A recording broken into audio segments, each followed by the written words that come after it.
Lembrando do QR Code, quem tiver alguma pergunta para eles, pode mandar por aqui, tá bom?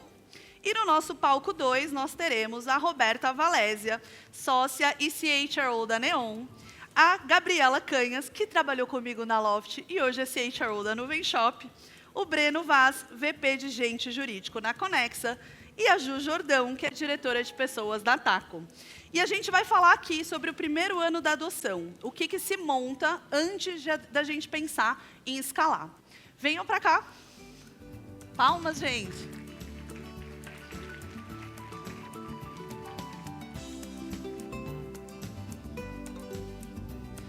Lembrando vocês, canal 1 para quem quiser ouvir o palco 1, canal 6 para quem quiser ouvir o palco 2.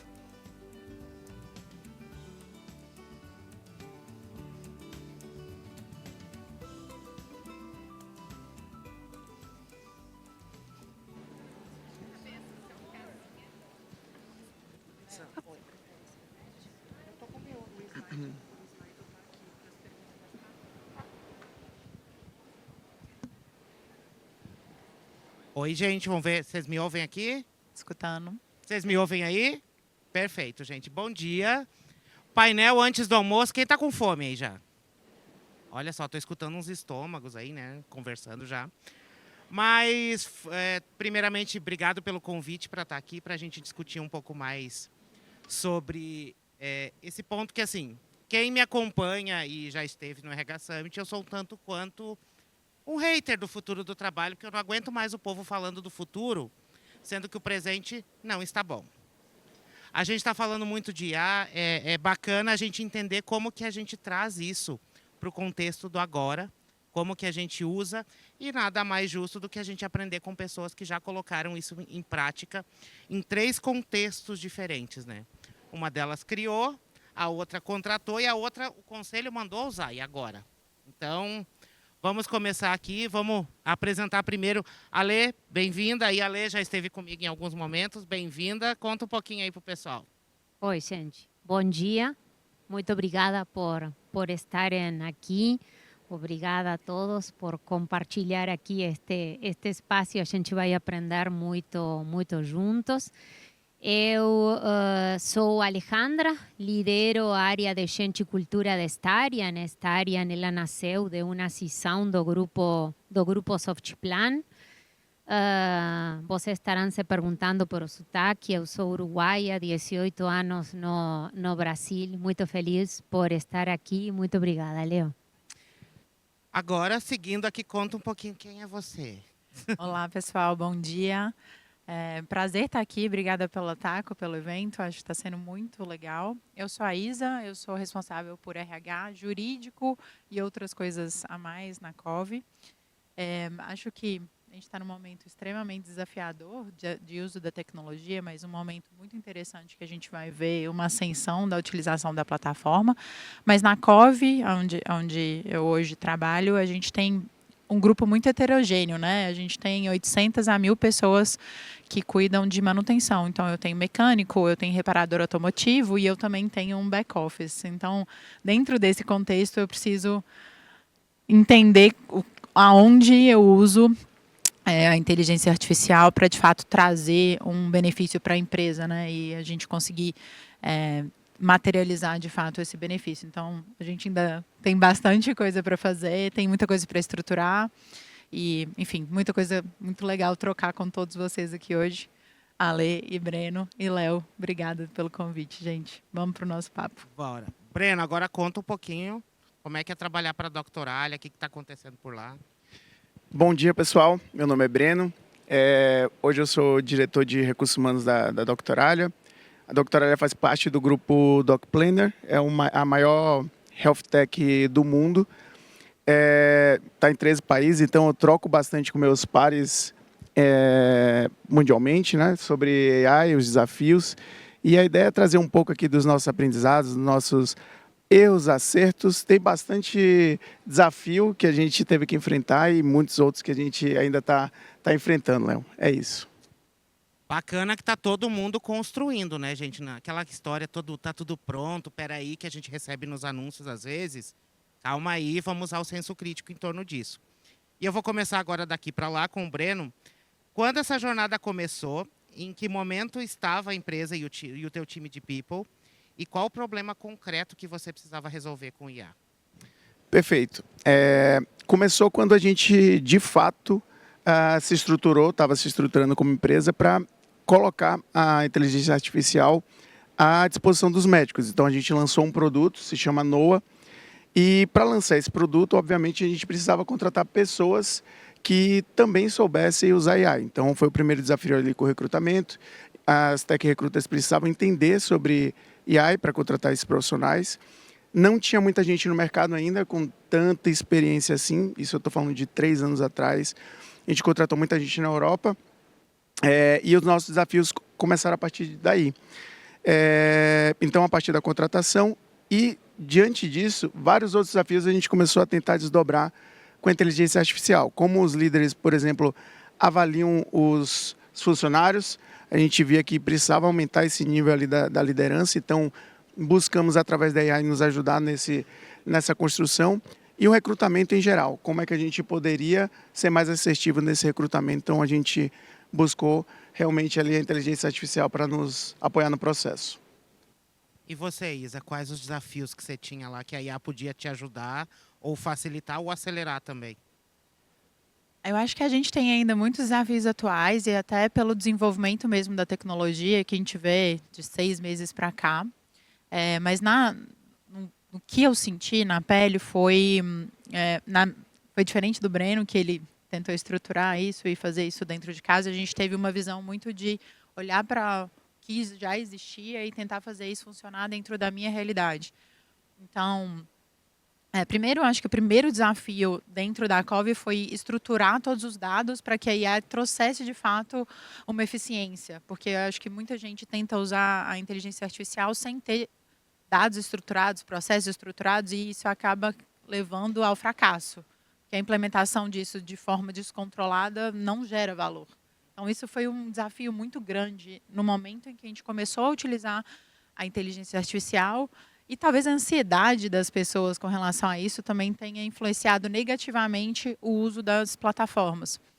E aí, a partir disso, a gente, enfim, vai mudando o caminho até que a gente conseguiu implementar em alguns processos que foram funcionando de forma mais eficiente, que foi o recrutamento e seleção, que a gente conseguia, pelo menos na triagem dos currículos, fazer, de fato, um prompt correto para aquela vaga. Isso tem sido bastante utilizado.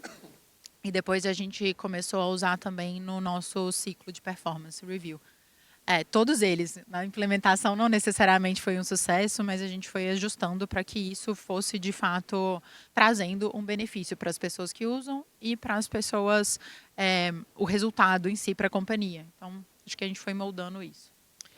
E aí uma necessidade, teve a pressão que todos nós estamos vivendo, que às vezes você abre assim, seu RH não usa IA, peraí, tipo, como se fosse um crime.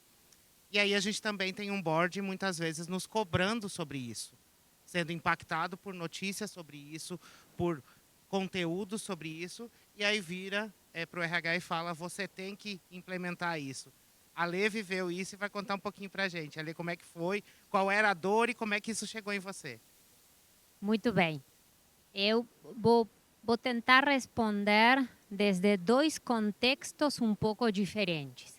A visão de lo que aconteceu na Starion e que problema de negócio a gente precisou resolver para a gente se declarar uma empresa AI First, e aí que veio do conselho, e que problema a gente descobriu na caminhada dentro de Gente Cultura. A Starion, como negócio, como tesis de negócio, ela é um vertical SaaS. O que é isso, tá? É um software vertical, é dizer que a gente é várias empresas dentro de uma empresa só, tá? Temos uma empresa de construção civil, temos uma empresa legal tech, temos uma empresa de eficiência operacional, muito verticalizado. Isso nos dá, gente, uma certa vantagem competitiva, porque a gente tem muito dado proprietário e se vocês sabem, quem tem dado proprietário é ouro para a AI, tá? Dado proprietário estruturado. Mas o que é o que a gente identificou? E identificou o Conselho de Administração de que em algumas dessas verticais de negócio, sobretudo na Legal Tech, a gente tinha um risco enorme como business de ser disruptado, ok? Porque se vocês veem, é um mercado bastante pouco, que adopta pouco tecnologia, então a gente ia virar obsoleto. Então, gente, qual foi o grande problema? Tá? Como negócio, o risco de ser disruptado. Isso foi o que aconteceu. Aí o conselho foi top-down, o CEO declarou a gente precisa ser uma empresa IA first. Veio o decreto, desceu e todo mundo largou a implementar IA. E aí é o que eu quero primeiro declarar para você, e eu acho que o grande erro que primeiro a área de gente e cultura nós cometimos.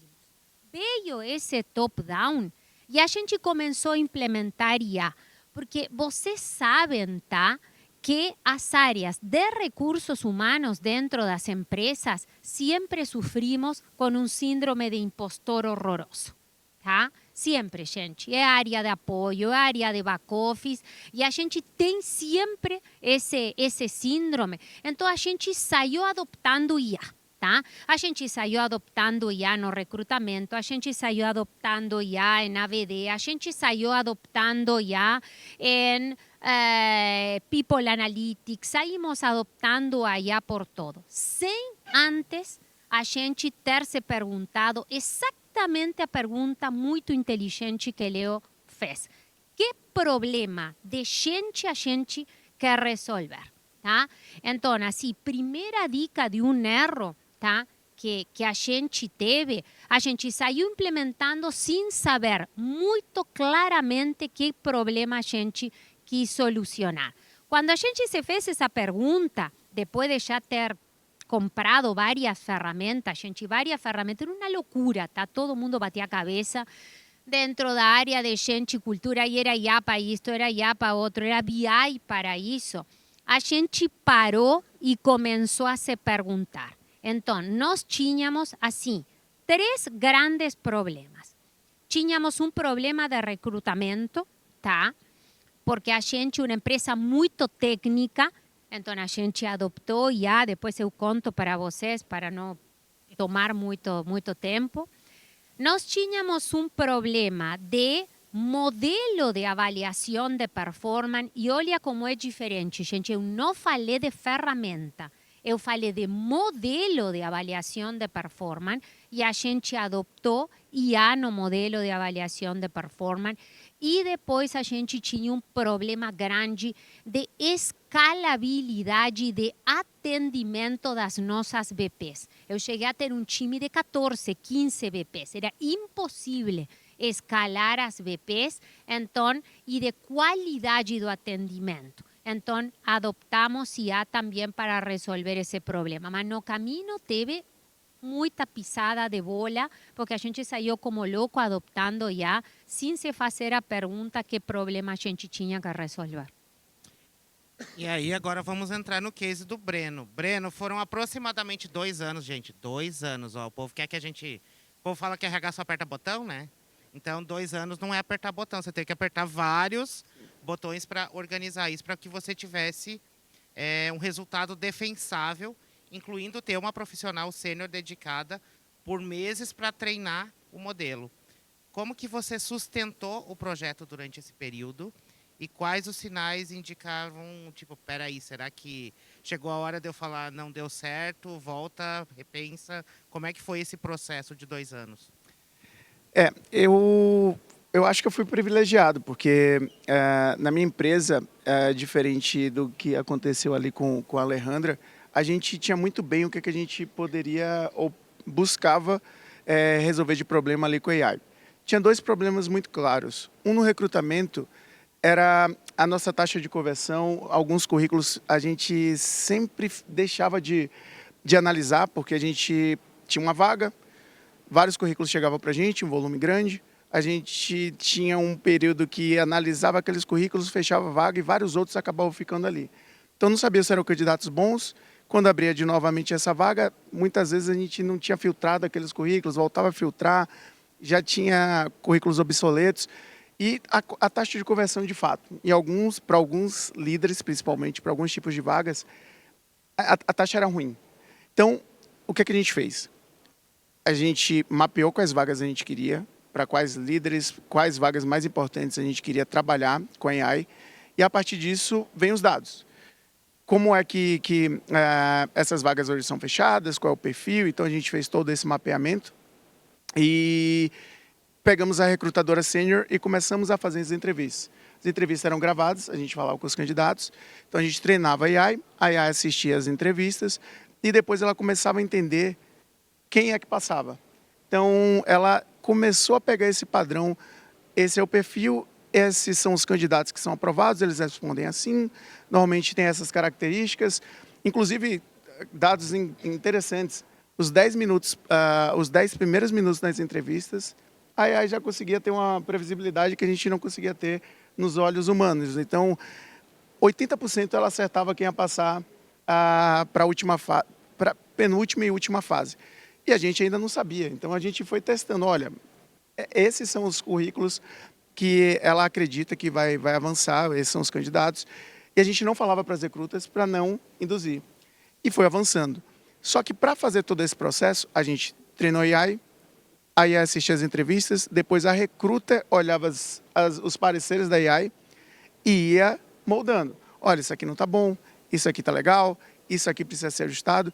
Então, todo esse trabalho demora muito tempo. Para a gente demorou, porque a gente via que não estava pronto, tinha que ajustar de novo, e isso para um currículo, ou para um tipo de posição. Porque para cada posição, seja ela nível sênior, pleno, a gente tem uma barra, e isso tem que ser mensurado ali na AI. Então, esse processo demorou, de fato, e passamos 2 anos treinando a AI para, hoje, eu consigo te falar, ela consegue ajudar muito a gente. A gente usa principalmente a AI hoje para os casos onde, como chegam muitos currículos, tem cerca ali de 15%, 20% dos currículos que a gente acaba não olhando. São candidatos que a gente não iria contratar. E a gente usa a AI para esses casos. Ela sempre acaba trazendo candidatos desses currículos, porque os melhores, a gente bota as recrutadoras, elas vão rodar o processo. Agora, aqueles que não são bons, que a gente não ia olhar, a AI consegue mapear todos os currículos muito mais rápido, e aí, inclusive, o candidato faz a entrevista com a própria AI, ela conversa, expressa, você vê a pessoa, a gente chama de Dora, e hoje cerca de 10% do nosso recrutamento, do número total, vem desses currículos que a gente nem olharia. Então, para a gente hoje o resultado é bem expressivo, ainda mais globalmente a gente faz isso em outros países, na Alemanha, a gente faz isso na Itália, Espanha, e o número hoje global é quase 10%, no Brasil até um pouco a mais, mas globalmente é isso. Então, ajuda muito, fora aí a avaliação de desempenho, que é outro processo interessante que a gente fez, mas é isso. Teve algum momento que você falou, peraí, acho que não vai dar em nada, eu vou parar com isso daqui? Teve momentos onde a gente voltou porque não estava legal. A gente fazia avaliação, a entregava para a gente e a gente não podia seguir para frente.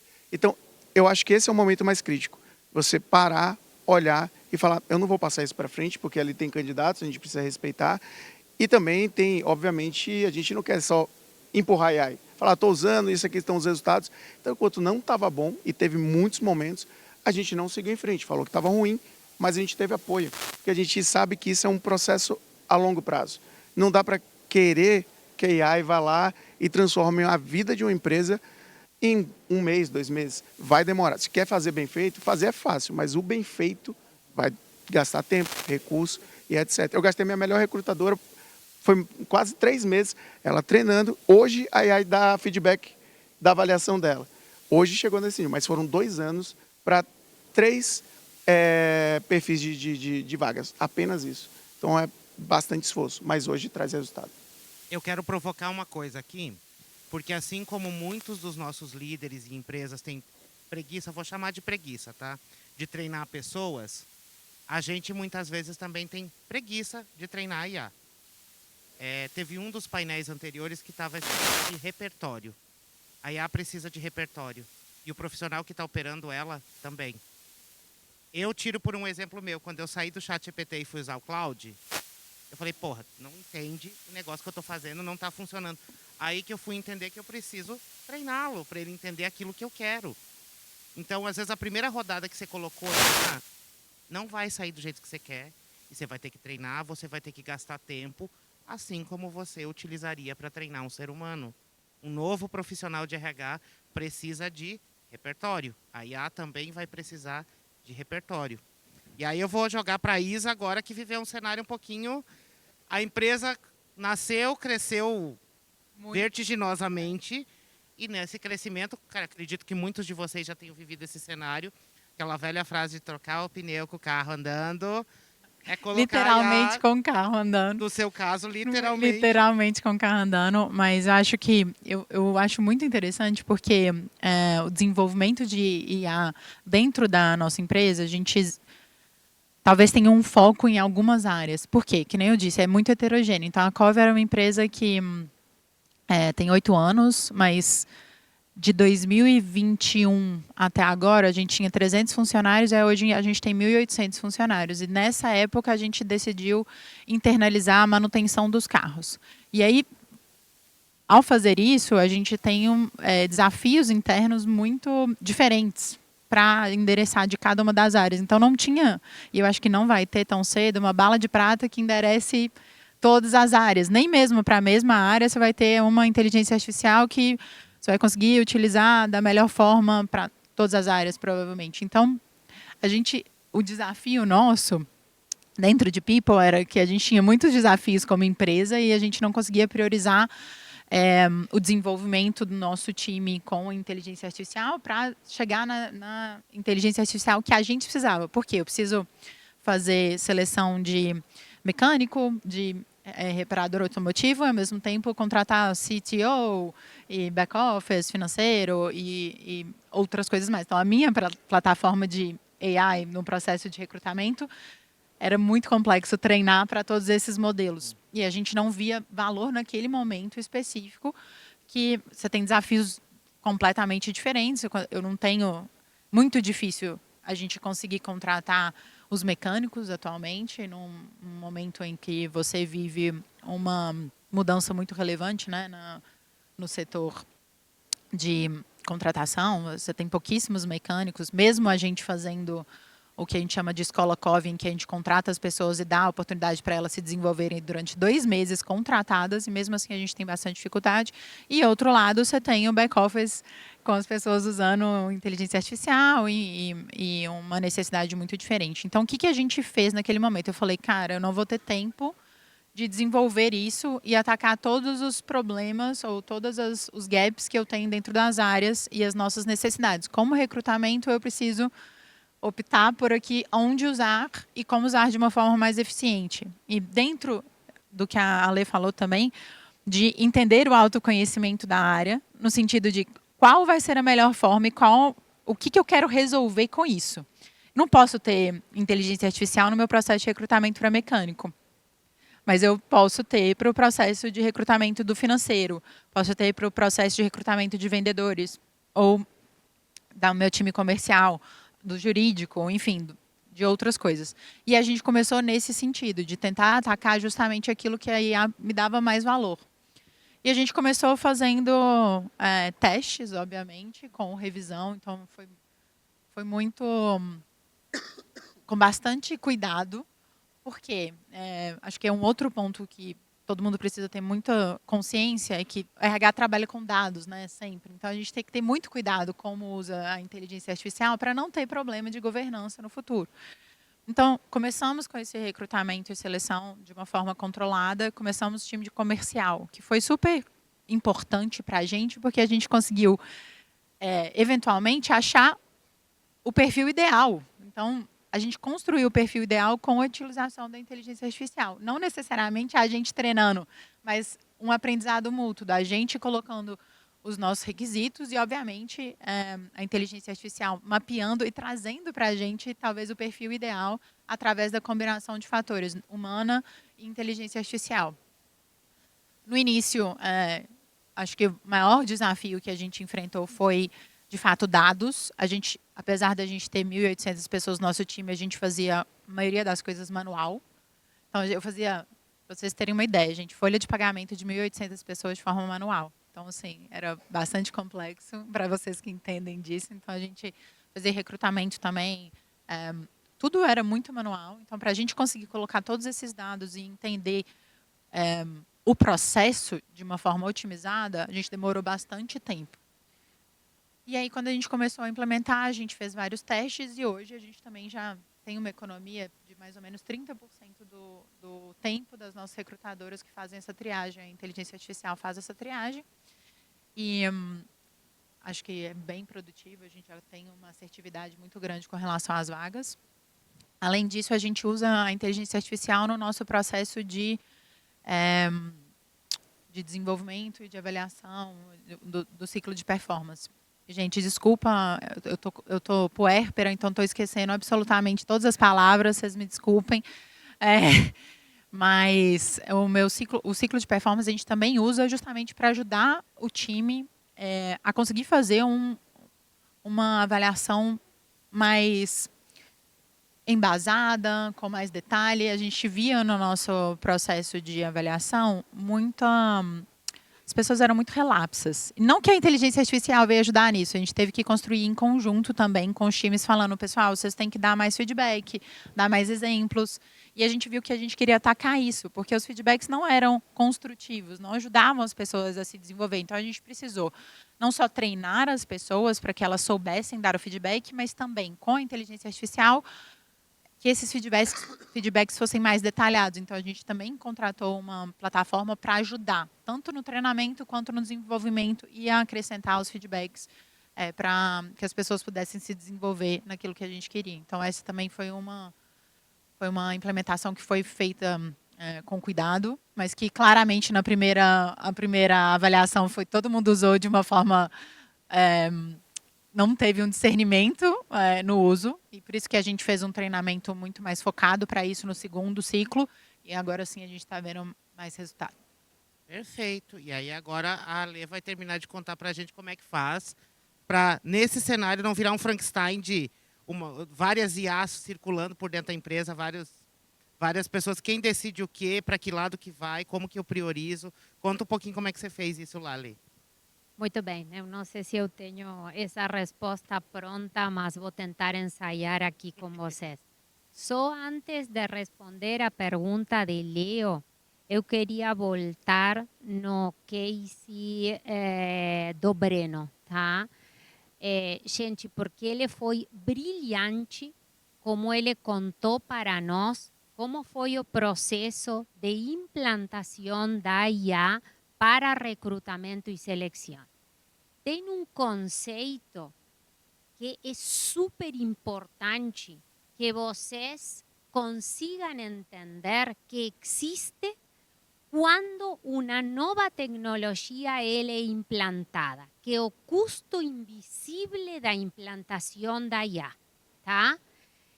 E se a gente, como gente e cultura, não tiver consciência desse custo invisível, a gente vai ficar prejudicada em termos de credibilidade. Gente, tem um custo invisível que ele é do retrabalho necessário, tá? Porque no início a gente não confia na IA. Eu tenho certeza, tá? Que no início o Breno ele trazia triagem de currículo e provavelmente as recrutadoras tinham duplo trabalho, gente. Triplo trabalho, tá? Então, tem esse custo invisível. Segundo custo invisível, gente, que combina com o terceiro, que a gente viveu muito isso, é, assim, a camada de expectativas. Porque teus clientes internos, eles vão achar que tu economizou tempo pra cacete. E isso não é real no início, gente. Na inversa, teus times ficam N vezes sobrecargados. Quando a gente implantou a avaliação de performance, as coitadas das VPs ficaram enlouquecidas no comitê de calibragem, porque tinha que fazer doble check com tudo, tá? Então, cuidado com essa camada de expectativa que os clientes trazem. E terceiro, o custo invisível, gente, é a minha recrutadora ela liberou tempo. Se o Breno tinha 10 recrutadoras, agora, primeiro, não sei se o Breno precisa 10, eu acho que o Breno precisa 5, ou manda cortar o Breno 5. Pode acontecer isso, gente. Ou se não acham que 5 ficaram sem fazer nada, tá? E é na inversa, gente. As pessoas ficam sobrecargadas no início. Então, cuidado com o custo invisível, porque a gente tem no início uma intenção de super se provar. Nossa, a gente como RH, a gente adota inteligência artificial no início, a gente conta uma história que não é verdade e a gente perde credibilidade. Isso é muito o que aconteceu também como aprendizado da gente. Então, é um chamado para que vocês sejam realistas, porque tem uma curva de adopção. Segundo, tá? E entrando a responder a pergunta do Leo, tá? Um grande aprendizado que a gente teve e que eu acho que poucas empresas estão fazendo e que poucos RHs estão patrocinando, vocês precisam ter alguém no time que tenha muita consciência de gestão de mudança, gente. Eu diria que a partir de agora, todas as áreas de gente e cultura deveriam ter um especialista em gestão de mudança dentro das empresas. Porque as empresas estão sendo absurdamente impactadas. E não é só a gente. Ninguém sabe muito o que é o que vai acontecer. Então, após aprendizados, a gente entendeu, tá, que precisávamos ter como para resolver o problema sistêmico de adopção de IA, uma pessoa que entendesse muito de gestão de mudança. Eu não vou entrar no meu case de recrutamento e seleção, porque o Breno e eu, a gente quase muda de endereço, gente, tá? Só a única coisa boa, tá? A gente teve uma sacada muito boa, tá? Que eu recomendo para vocês, se vocês têm boa relação com áreas de tecnologia, e isso fala, mas do processo que da ferramenta de AI, e isso fala muito de lo que eu conversei no RH Summit, que foi retrofit organizacional. Sabem o que a gente faz agora? Quando um líder ele abre uma vaga nova, ou quando um líder abre uma substituição, a gente sempre se pergunta com um comitê. Esse comitê, gente, ele é soberano, tá? Analisa se essa posição, ela, no curto ou meio prazo, pode chegar a ser substituída por IA.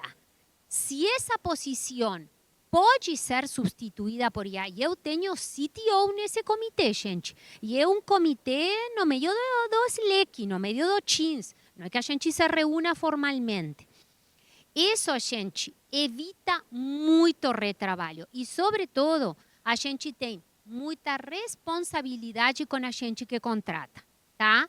Não é que a gente contrata uma pessoa, 3 meses depois ou 6 meses depois, chega o líder com ideias megavolantes que vai implantar IA e a gente tem que demitir, tá? Porque a gente tem muita responsabilidade com a vida das pessoas que a gente convida a entrar na empresa. Então, isso foi uma sacada boa de ter esse comitê para avaliar se essas vagas elas vão a ser necessárias no curto prazo. O case que eu me orgulho muito, tá? Porque esse é um case que puxou também muito desenvolvimento de lideranças e desenvolvimento de colaboradores, foi a utilização da IA dentro do processo de avaliação de performance, tá? Se vocês estão se perguntando, Alejandra, que plataforma vocês utilizam, eu vou dar a má notícia, a gente teve que desenvolver internamente, tá? Porque foi muito difícil achar no mercado para o que a gente queria. A gente utiliza no processo de avaliação de performance 3 IAs, mas eu vou me deter em uma para não capturar aqui o espaço, que a gente chama de IA de coerência. O que é o que faz essa IA? A gente aí sim tinha um problema muito grande de insatisfação dos colaboradores entre uma coerência entre lo que o líder colocava como evidências que fosse respaldante da nota, tá? Eu fui avaliado com 1.5 ou 2, tá? O líder não era coerente nas evidências, tá? O colaborador ia ler as evidências e o colaborador dizia, mas puxa, gente, eu não sou 2, eu sou 3, eu sou 4, me entende? Ou na inversa, a gente tinha um colaborador nota 5, que o cara era baita talento dentro da empresa, nota 5, gente, ou 4.8, ou 4.5, e as evidências eram uma miséria, tá? Então, gente, essa IA, ela, desde todo o processo, advierte o líder e não deixa continuar e diz, líder, você ficou muito fraco nas tuas evidências. As tuas evidências, elas não são consistentes. As tuas evidências, elas não têm coerência com a nota final. Gente, isso foi muito bom. Muito bom. Isso foi sensacional. Sensacional porque a gente chegou com notas muito coerentes, a gente chegou a comitê de calibragem muito maduros, tá? Porque a própria plataforma traz, quando a coerência não existe, um símbolo de peligro que pisca, tá? E o líder fica vergonhado. O líder pisca e ele tem que se justificar no comitê de calibragem. E, sobretudo, isso elevou muito a avaliação de satisfação no feedback, porque o líder vai preparado, gente, o líder coerente, o líder tem consistência nas evidências para gerar também o programa de desenvolvimento de todos os colaboradores. Eu acho sim que foi um acerto bacana que a gente teve, foi isso na avaliação de performance. Perfeito. E aí tá chegando pergunta do pessoal aqui. Breno, o pessoal ficou curioso para saber como que funciona, como que foi, qual IA você utilizou, se era subir o vídeo e pedir para ela assistir e avaliar, e também quais etapas do processo seletivo foram delegadas para essa IA, se foi ele inteiro, como é que foi? Conta um pouquinho aí para o pessoal. Boa. Primeiro, a IA que a gente utilizou, como foi lá atrás, pessoal, a gente não tinha nem ferramentas disponíveis para comprar no recrutamento que utilizasse AI de forma segura, e a gente queria escalar por alguns países, então era mais complexo ainda. Então a gente desenvolveu internamente, mas a parte de engenharia a gente buscava muito da fonte do ChatGPT, porque na época era a principal que tinha no mercado, hoje a gente já fez algumas adaptações. Sobre a segunda parte era sobre qual fase eu uso, é isso? As etapas que você usa. Tá. Eu falei que a gente tem alguns cargos mapeados ali para utilizar. Obviamente, a gente fez uma matriz ali de quais cargos, já que a gente ia demorar tanto tempo, seriam mais importantes. Então, a gente utiliza nos cargos de maior volume. A gente tem muitos vendedores, então a gente mapeou os cargos de vendas. A gente tem muitas pessoas de CS e Customer Care. A gente mapeou esses 3 cargos, quer dizer, essas áreas com cargos específicos. Então, foram esses cargos, e a fase que a gente usa em 2 fases, principalmente. Primeira fase, a gente usa a triagem de currículos, isso é o mais comum. Então, essa triagem de currículos já dá para a gente alguns insumos, porque vem não só a triagem, como alguns comentários. Olha, se agora a gente está com um desafio dessa forma, esses currículos seriam melhores, porque, inclusive, a gente tem momentos diferentes na empresa que a gente vai mudando o perfil, e mesmo na área tem algumas particularidades. Então, primeiro, triagem de currículos, a gente usa, e a fase do vídeo é o seguinte, a primeira etapa, quando a gente manda para o candidato a entrevista, eles fazem com a nossa AI. Então, eles vão, normalmente demora meia hora, todas aquelas perguntas básicas de validação, mas tem perguntas chaves que a gente coloca. Então, para esses cargos, a gente mapeou algumas competências, como é feito normalmente, com algumas coisas específicas, que não é necessariamente um certo ou errado, mas a AI já pega muito isso e ela já consegue fazer a leitura de como o candidato traz, como ele responde, e isso para a gente é muito interessante, porque o olho da recrutadora, tem muita gente que é mais sênior, vai conseguir pegar alguns detalhes ali que o candidato traz, mas a AI está começando a trazer muito desses detalhes que é difícil ver simplesmente pegar ali com os candidatos. Então, essa primeira avaliação que passa, vamos lá, fase de triagem, a gente pega os currículos que normalmente que a gente tem dúvida, os melhores já vão para as recrutadoras, porque provavelmente vai passar mesmo. E aí, dentro desses, tem a entrevista com a AI passa para a gente quais são os mais indicados. Então, a gente utiliza dessa forma e depois ainda vai para a recrutadora fazer o último check ou a recrutadora faz com o gestor para otimizar tempo, porque já teve uma avaliação que hoje é bem feita pela AI. Hoje a gente tem segurança. Então, basicamente, não sei se eram essas perguntas, Léo, mas é assim que a gente tem utilizado. A IA foi júnior, agora ela está indo para o pleno sênior, né? Ela já está melhorando. Isso, só uma coisa que eu esqueci, rapidamente. A AI hoje, mesmo quando as recrutadoras não precisam utilizar a AI, a gente faz a gravação e ela dá feedback para as recrutadoras, falando o que ela acha, como é que foi o andamento ali da entrevista e fazendo algumas ponderações. Então, ela hoje serve, de certa forma, até de coach ou uma segunda opinião para a recrutadora dentro daquela entrevista. A nossa terceira fase a gente está rodando agora, que é com os líderes. Que às vezes as recrutadoras fazem uma avaliação, chega com o líder avalia totalmente de forma diferente e a gente tem essa quebra que é justamente onde a gente perde o percentual ali de aprovação da vaga. Então a gente está utilizando agora com os líderes para tentar mapear o processo como um todo. Então é como a gente tem feito até agora.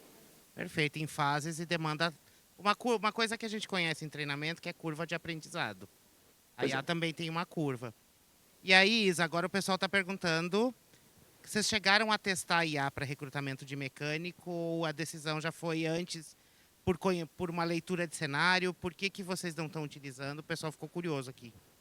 Na verdade, a gente não tem um critério, a gente não tem uma descrição de vaga que nem a gente tem para outras áreas da empresa. Por quê? Porque a gente não exige experiência. Obviamente que mecânicos, tem mecânico A, B e C. Dependendo do mecânico, obviamente que a gente vai ter sim. Mas para os iniciantes, a gente não tem um critério. Então, pode ser, você não precisa, não, a gente não exige experiência das pessoas. Então, a gente usa muito disso para dar, de fato, oportunidade para as pessoas. Essa nossa iniciativa de Escola COV, que a gente chama, é para recrutar pessoas que querem e têm interesse na mecânica. A gente dá oportunidade para elas, não necessariamente elas precisam ter esse conhecimento prévio. Então, a gente não quis colocar a inteligência artificial porque já temos poucos currículos chegando e a gente não quer tirar ninguém. Então, a gente tem pouquíssima métrica ou alguma coisa definida para excluir os currículos que chegam. A gente dá bastante oportunidade para as pessoas. A gente tem, em média, a cada 3 meses dessa Escola COV, então a gente tem os alunos, enfim, cada formatura que a gente chama acontece de 3 em 3 meses. Então, é bastante interessante esse modelo que a gente faz. Não quisemos testar por escolha mesmo, por enquanto. Tomara que um dia chegue o momento em que a gente receba muitos currículos e a gente precise de alguma ajuda com isso, mas por enquanto não. Gente, temos os minutos finais. Eu quero aproveitar para a gente deixar aqui para a galera que viveu tudo isso na pele, no front, ali no dia a dia do RH. O que vocês deixariam assim para essa galera que está aqui acompanhando a gente? Amanhã, quando voltar para a empresa, qual a decisão que eu preciso tomar para começar a tomar para adotar a IA de forma responsável e não simplesmente adotar porque todo mundo está fazendo, porque alguém está dizendo, mas você entender que aquilo pode facilitar o seu trabalho, melhorar a performance, o resultado da empresa e a sua vida também como RH. Então, eu vou começar da Lê para cá, que aí a gente fecha a volta e eu encerro aqui. Muito bem. A gente já falou um pouquinho sobre isso, tá? E eu acho que foi o grande aprendizado que a gente teve antes de perguntar-se sobre a ferramenta, porque a gente tem que dar a IA o lugar que ela tem, tá? ela é uma ferramenta. Antes de começar a utilizar a ferramenta, perguntem-se por que vocês vão utilizar essa ferramenta e que problema essa ferramenta vai solucionar. Eu acho que a dica que eu daria, o conselho que eu daria é sobre isso. E uma dica um pouco mais abstrata, tá? Eu tenho 2 filhos, o Aleph, que tem 13, e a Sofia, que tem 11, tá? Minha grande preocupação é o mercado de trabalho deles, tá? Além de várias, mas falando assim em um ambiente de trabalho. E eu sempre, assim, insisto, assim, obsessivamente com eles, gente, aprendem a fazer boas perguntas. Aprendam a fazer boas perguntas. Na medida de vocês, como profissionais, elevar o nível de fazer boas perguntas, vocês saem aí do outro lado. Isa, conta a sua bala de prata para o pessoal aí. Eu acho que a maior bala de prata que a gente precisa ter dentro na nossa vida pessoal e como empresa é a adaptabilidade. A gente tem visto uma evolução muito grande, tanto com relação à tecnologia como com relação a pessoas, enfim. Então, acho que isso é muito importante para o futuro. Discernimento, obviamente, mas eu acho que a adaptabilidade com relação ao uso dessas plataformas é bastante importante. E você, Breno, conta aí como que esse pessoal traz essa... O que você faria hoje de diferente ou que você deixa de provocação com a evolução dessa IA, que era júnior, hoje é sênior, pleno, vai lá, conta pro pessoal. Bom, posso falar pelo que eu acredito muito que como tem que ser o trabalho do RH com a AI, que é com foco. Sinceramente, é um pouco do que, ou bastante do que a Ali falou, que é entender o problema, mas principalmente não sair fazendo 3 movimentos, 4 movimentos com a AI ao mesmo tempo. Não, galera, é muito difícil, dá muito trabalho. Agora mesmo, a Espanha tá fazendo um buddy. A gente tinha um programa de buddy, de certa forma razoável, não era tão bom, mas ajudava. E a Espanha tem feito muito interessante um programa de buddy, que é a AI. A AI vai acompanhar, se a pessoa quiser saber quem é o BP, pergunta para a AI acompanha no primeiro mês, faz interações, tem treinamentos. Então é como se fosse realmente uma pessoa acompanhando durante 30 dias. O BP ele não consegue fazer esse trabalho tão próximo, né? E aí tá o pessoal do meu time, vamos fazer buddy também, vamos ter acompanhamento do líder, ter um coach aqui para os líderes com os nossos valores antes do treinamento, porque ajuda o BP. Tá todo mundo querendo fazer tudo. E a gente tem que segurar, porque eu falo, galera, o cobertor é curto. Vai dar trabalho para montar também. Né? Porque depois eles vão ter que ir lá, treinar, e a gente tem que assumir quando não está certo. Então, pior do que lançar é fazer um lançamento errado. Porque para voltar atrás, você perde credibilidade, o pessoal não confia. RH é uma área que tem que ter credibilidade. Então, se a gente faz um lançamento de qualquer forma e perde credibilidade, era melhor não ter feito. Então, eu, particularmente, eu não acredito em fazer AI tudo ao mesmo tempo. É uma coisa de cada vez. Eu sei que está todo mundo querendo fazer tudo, a AI está chegando, a empresa X já fez não sei o que. Galera, não adianta. Então, para mim é isso, Léo. Foco, saiba o que você quer, faça bem feito, vai dar trabalho. No final, eu acredito que vale a pena, mas saiba que tem um caminho árduo aí pela frente. O que eu deixaria para vocês, para acompanhar vocês daqui para frente, é peguem um post-it e colhem no monitor de vocês, com 2 perguntas. O que eu ganho e o que eu deixo de perder fazendo isso. É isso que o CEO, o CFO, o CTO vão querer saber quando você propuser qualquer coisa de aplicação de IA. E que vocês também saibam ler o cenário, tanto interno quanto externo. Tem muita coisa sendo criada, muita gente querendo fazer muita coisa, mas, de novo, vamos voltar nas perguntas. O que eu ganho e o que eu deixo de fazer. E também para a carreira de vocês quanto profissionais de RH, mais 2 perguntinhas. O que é possível e o que é necessário. O que é possível você fazer agora e o que é necessário para o negócio. Que não adianta a gente criar 1000 coisas para serem feitas. Vamos lá, 50 programas de RH no ano e eu não sei o resultado deles, eu acabo sobrecarregando o meu time, no final o resultado não vem e a gente volta a ser chamado de área de suporte, de back-office, ou que abraça a árvore, ou que não é uma área de negócio. Nenhum negócio para de pé sem gente. Então, RH é uma área de negócio, sim. Então, eu queria que anota esse post-it e deixa lá no caderno, no monitor, para sempre lembrar quando vier uma ideia. Obrigado, pessoal. A gente vai estar por aqui ainda. Quem quiser continuar o papo, a gente está por aqui, tá bom? Obrigado.